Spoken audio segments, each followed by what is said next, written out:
just joined us on the System After Dark, this is a homegrown number courtesy of E3 and Cracker. Bulla, how's it going? I'm D, your host on the System After Dark, right here on Today FM. Today's hit music. You can catch me weeknights at 7 p.m. That's from Monday to Friday, only on the home of Today's hit music. And don't forget, that's D with you every weeknight on the System After Dark.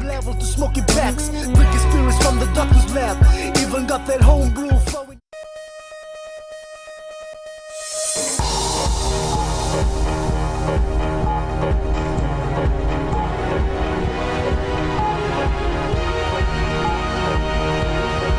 Good evening, this is FBC News. I'm Jackie Spade.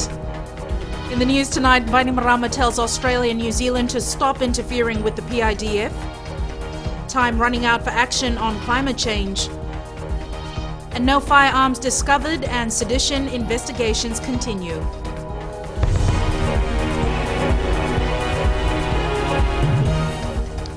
Prime Minister Vorenge Bainimarama has called on Australia to stop lobbying against the Pacific Island Development Forum while speaking at the opening of the Leaders Summit.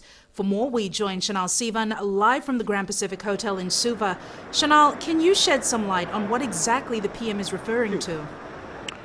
Good evening, Jackie. It was a clear and a blunt message from Prime Minister Vorenge Bainimarama saying, stop interfering with the work of the Pacific Islands Development Forum. He's indicated that Australia and New Zealand have been pulling the strings for the Pacific Islands Forum, which over time had become an exclusive members club. Vorenge Bainimarama says it's time for Australia and New Zealand to stop undermining the Pacific Islands Development Forum by actively lobbying governments and leaders of the South Pacific to not attend the summit. I have said repeatedly that this organization is no threat to the Pacific Islands Forum, which Australia and New Zealand prefer to maintain as the dominant, if not sole, piece of regional architecture. We established the PIDF as a complementary organization because we felt the voices of all Pacific Islanders were not being heard. The Prime Minister says the Pacific needs an inclusive platform with room for civil society organizations who are the voice of the grassroots and for the private sector, something that the PIF has been lacking. Only now has the Pacific Islands Forum begun to open the doors of its exclusive club for governments and admit these other vital pillars of Pacific society. Fiji has long maintained the need for that reform to go a stage further. For those members of the PIF who are not small island developing states to step back from the table and allow us to determine our own agenda and chart our own course. Bainimarama says island nations need to have dialogue freely without influence from larger powers who are not Pacific small island developing states and who have different interests. Chanel Sivan, FBC News. Jackie, the Prime Minister has affirmed that the PIDF is here to stay and it has never been stronger and more relevant. This is backed up by saying that the membership of the PIDF is truly Pacific and that the members are coming forward to engage in dialogues pertaining to sustainable development. Questions have also been sent to the Australian and the New Zealand High Commission. Thanks for that update, Chanel. The inaction of global powers to combat climate change was another focus of Prime Minister Vorenge Bainimarama's address. He says it's a struggle to persuade the international community to deal decisively with climate change.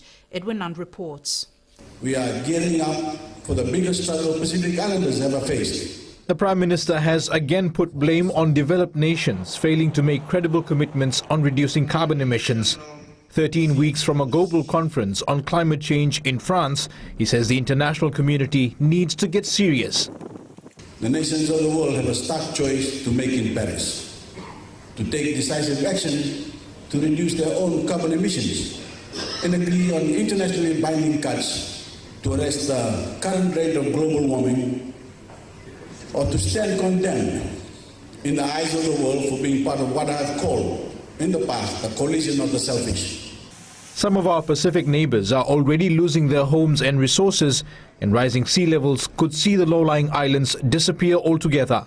How is the international community preparing to deal with such an eventuality? Who is to organize and finance the relocation of whole nations and existing members of the United Nations. What happens to that membership and the sovereignty of nations that become submerged under the rising waters? Little or none of this is currently part of the global debate, and it is high time that it is. Thailand and small island developing states can work together to mitigate the impact of those two issues, while at the same time sustain economic growth and development. Bainimarama didn't shy away from naming names, one country in particular, right here in the Pacific. I have a simple message today for the Australian Prime Minister, Mr. Abbott, please. It is time to put the welfare and survival of the Pacific Island neighbours before the expansion of their existing coal industry and a continuing reliance on energy resources. The summit ends with the adoption of the Suva Declaration on Climate Change and a new charter for the Pacific Island Development Forum. Edwin Nand, FBC News. The clampdown continues on those people suspected of being involved in alleged seditious activities. Chief of Investigations and Intelligence ACP Henry Brown says while no firearms have been found, police continue to hunt down suspects acting on tip-offs from the public. Maggie Boyle with the story. The alleged sedition-related charges first came to light in May when 16 people were arrested in Rakiraki.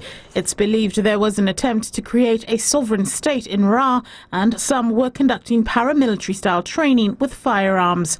Fast forward 3 months, ACP Henry Brown confirms 72 people have been charged, but no guns have been found. Still following a few leads, but we are not able to substantiate information we have received. But we are working on that. ACP Brown says tip-offs from the public has led to the numerous arrests. Do not get involved in this sort of, do not get manipulated into these sort of things. And those who are out there who have any information, please contact the nearest police station. And while there are 3 separate groups in the 72 currently being held, ACP Brown concedes there may be more to come. We meet daily with DPP.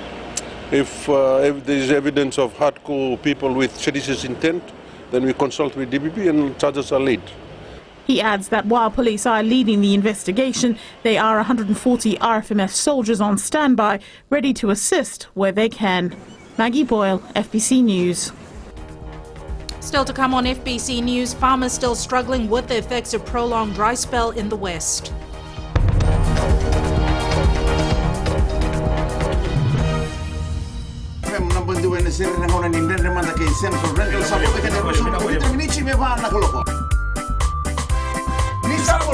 Oya wa watisoni dalai.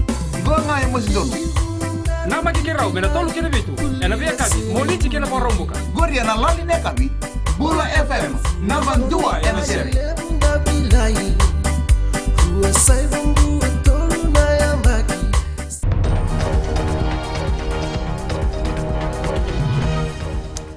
Former Prime Minister and member of Social Democratic Liberal Party Sitiveni Rambuka has confirmed resigning from the party. Rambuka says he's done this in the best interest of SODELPA. Tokasa Rainima has more details. Certain members of SODELPA paid for Sitiveni Rambuka to be eligible for the party's special general meeting that didn't go down well with the former Prime Minister. My resignation was because I heard that party members had contributed $2 for my registration as a member of the party so that I could attend Saturday's meeting. I am not broke, and it was not a matter of the payment of the subscription. It was a matter of principle. Rambuka in his resignation letter states he's not been active in any party matters since he was barred from contesting in the elections last year, and it would be better for SODELPA to find other people who can take the party forward. It would be better for the party to work with the people they have. They've come through an election together, and they should not risk losing some of that support by bringing in somebody objectionable to the other members of the party. Rambuka handed in his resignation to the General Secretary of SODELPA Party, Pio Tamboiwalu, on Monday. Tokas Rainima, FBC News. Common speculation and anonymous allegations about SEDELPA leadership recently intended to create division within the party will not succeed, says Party President Ratunangama Lalambalavu and Party Leader Rote Mumukepa. The assurance was given in a joint statement from the two leaders late last night. The statement says that the speculations and allegations are based on propaganda or brought about by those motivated to create division within the party. It says the two leaders reaffirmed their political commitment and support for each other in a meeting at the party headquarters yesterday. They are assuring members and supporters that they are firm in their joint resolve to take the party forward. The prolonged cold and dry spell in the Western Division has been a cause for concern for farmers and those in the rural outback. Apart from the withering vegetation, water is fast becoming a dire need among those facing the brunt of Mother Nature. Maggie Boyle with this report. Cold, dry winds pushing clouds which are a false hope of rain for those in this parched land some 45 minutes from Tavua town. No raining here, this place. A lot of cold, day and night. There is a thing that dry. We have got the bullocks, about 16 bullocks, cattle, that ones, and goats 3 dozens. Little bit one chicken, about 10 chickens, a lot of. And little bit water coming. Now raining. The only we have to drink no water. For villagers here, the past 4 months have been a toil, having to cope with the cold and the drought that has been prevalent in these parts. If you look up to the mountains and right to the shoreline, everything bears witness to how the dry weather has affected the vegetation. As for water, it's been 3 days now since the tap was last opened for the village to drink. Usually if it is opened this afternoon, the following morning it is then opened so we can use water sparingly as the tanks are drying up. The hope for these farmers and rural dwellers in the Ra province is that water and rain will be in abundance as we head into the rainy season from November to April. Madhyum Bolaitamana, FBC News.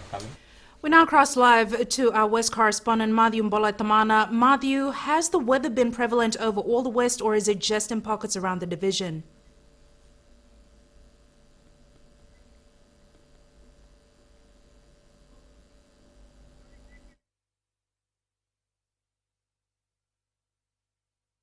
That we're currently facing at the moment.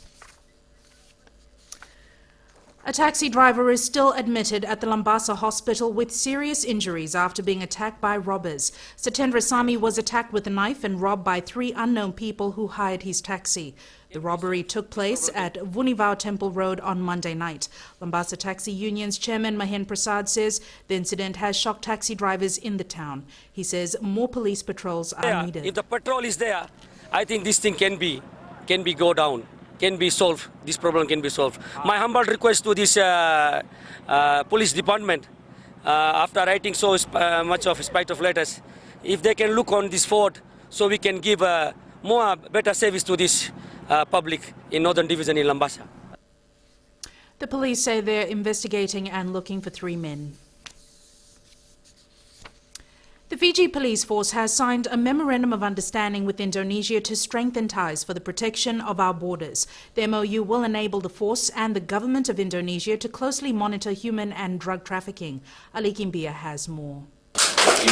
Internationally, human and drug trafficking has become a major issue, and our police commissioner says the force is committed. The international community demonstrates the political will to answer a global challenge with a global response. If crime crosses borders, so must law enforcement. According to a web source, humantrafficking.org, Indonesia is a major source country and to much lesser extent a destination country for women, children and men who are subjected to sex trafficking and forced labor. Police Commissioner Huneval says it is vital to work with overseas countries as this will further develop how they deliver the best protection for all Fijians. If the rule of law is undermined, not only in one country, but in many, then those who defend it cannot limit themselves to purely national means. The police force maintains it will do all it can to bring those involved in drug and human trafficking to face the full brunt of the law. The force acknowledges that drug and human trafficking is a continuing critical issue for Fiji, and forming partnership with other overseas countries will help track people who are involved in such practices.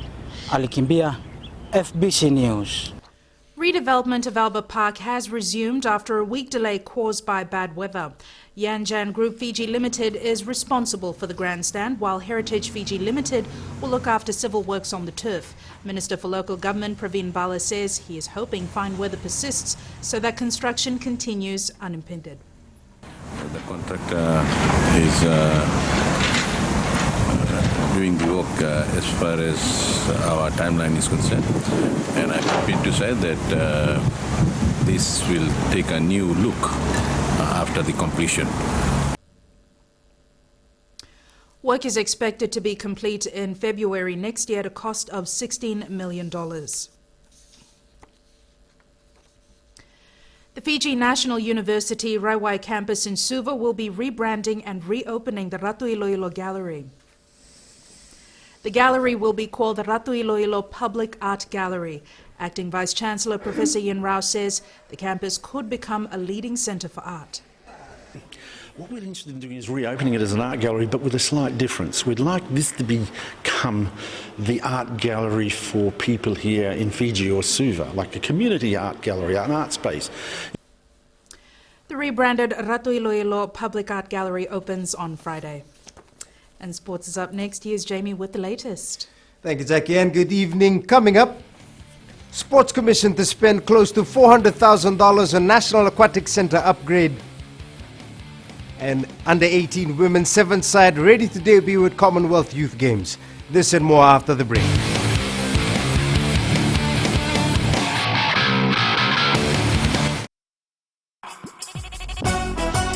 छू छू छू हे हे नमस्ते Fiji, आपके हर एक problem की दवा लेकर मैं आ गई हूँ 9 से 12 बजे तक आपकी सहेली Renu.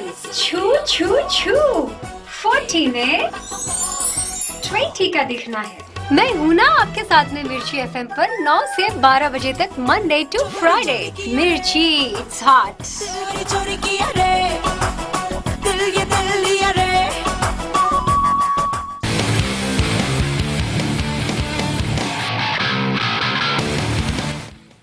The Vodafone Flying Fijians have arrived safely in London to participate at the Rugby World Cup.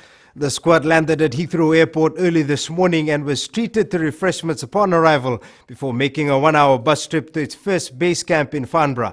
The Flying Fijians will have their first training run tomorrow and will play its final warm-up match against Canada next Monday. Fiji takes on England in the World Cup opening match on September 19th, and you can watch that game live on Fbctv. The Fiji under-18 women's sevens side is gearing up for its first appearance in the Commonwealth Youth Games in Samoa on Monday.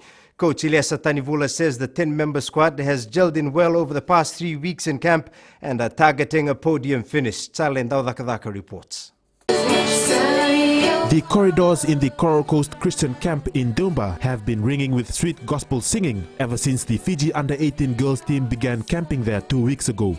But don't let the harmonious voices fool you. These girls have been doing the hard yards in training to prepare for the Commonwealth Youth Games, which opens in Samoa on Saturday. So them play netball, hockey and a few other sports. They've got that agility, athleticism in them. It's a matter of us bringing them in and showing the skill set that's needed in rugby.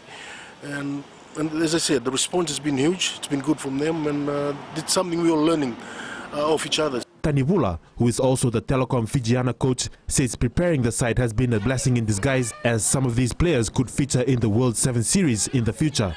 That's the exciting part. You see the raw talent at this young age, and and something that we've got to look forward to. And we've seen the potential they've got, and the plan is to get them through the pathway to the Fijiana.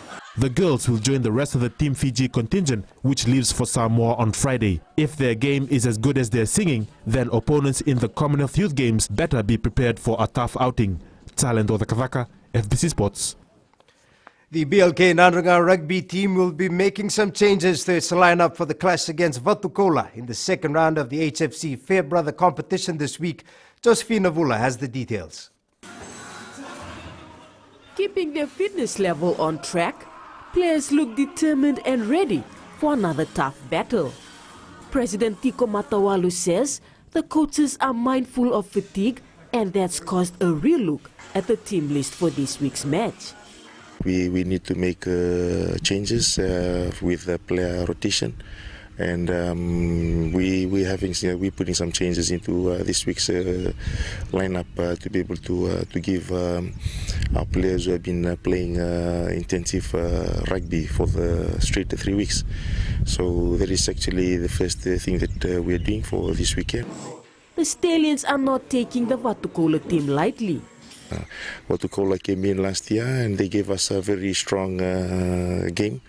They also gave Suva in 2013 a very strong game, and this is something that we're expecting from all the teams that are in the top 8 and that line up for this Fairbrother Challenge. Matawalu adds the players have learned a lot from the game against the Jet Setters last week. The whole reason why we put Nindi to be our first challenger, knowing the style of play between the two teams, we expected Nindi to be coming out strongly on their first challenge and putting their body on the line. A whole new set of players is expected to feature for the Nandranga rugby side in their quest to retain the Fairbrother Trophy against Vatukola this Saturday. The match kicks off at 3 p.m. at Prince Charles Park in Nandi. Josephine Vula, FBC Sports. Meanwhile, Nandranga Rugby Union President Tiko Matawalu commended the Fiji Rugby Union for solving issues they raised about the management of the rugby season this year. The Stallions raised their grievances on FRU's pending payments from the Skipper Cup, as well as the venue and logistics of the first Fairbrother Challenge. They were able to attend to our request this year, and they did that within a week, and we were really happy with that. Going into this Fairbrother, HFC Fairbrother, we thought it was a good start for us, knowing that all pending issues with the skipper has been settled by FRU. Matawalu confirmed the matter was settled on Friday last week. The Fiji National Sports Commission will spend close to $400,000 renovating the National Aquatic Centre to host next year's Oceania Swimming Championships. Commission Chair Peter Maisy says this is a good opportunity to upgrade the facility so that other major events can be hosted there. Not much work is needed in the pool, but other facilities require major upgrades. The only thing that we need to do is we have to upgrade all the equipment, so it's touch pads and starting blocks, scoreboards, and mainly electrical, but all very expensive. The Oceania Championships will be held in June next year.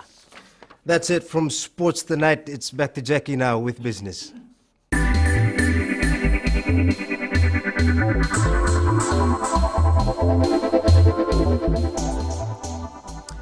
New development at the Pearl Resort in the Pacific Harbour will be officially opened next week. The project includes expansion of the resort and development of a marina. The developers and owners are Mineral Resources Development Company of Papua New Guinea. There will be a 400-seat conference centre, 132 rooms, amongst other new features.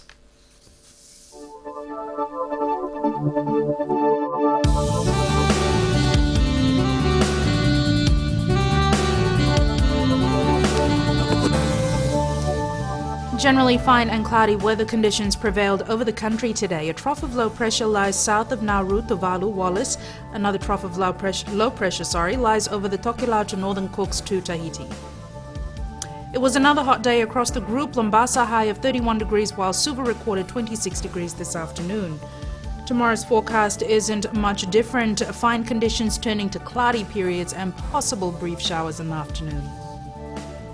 Outlook for Saturday is some showers over Vanuatu, Taveuni and nearby smaller islands, brief showers elsewhere. East to southeast winds 10 to 15 knots, moderate seas. And the main points again. Prime Minister Vorenge Bainimarama has called on Australia and New Zealand to stop undermining the Pacific Island Development Forum. Time running out for climate change action, and police continue investigation into reports of seditious activities and firearms training in the Western Division. Now to our poll segment. This week we are asking, can the Flying Fijians reach the quarterfinals at the Rugby World Cup? Visit our FBC website, www.fbc.com.fj, to have your say. Results will be posted next Monday. Remember, you can send us newsworthy pictures and videos on email, citizenseyes@fbc.com.fj, or share it with us via Facebook page, FBC News. And if you're on Twitter, follow and tweet us your news tips at FBC_news or simply hashtag FBC News. You can also find us on YouTube, Fbctv 2011. You've been watching FBC News. Tune in tomorrow at the same time. I'm Jackie Spade. Bye for now.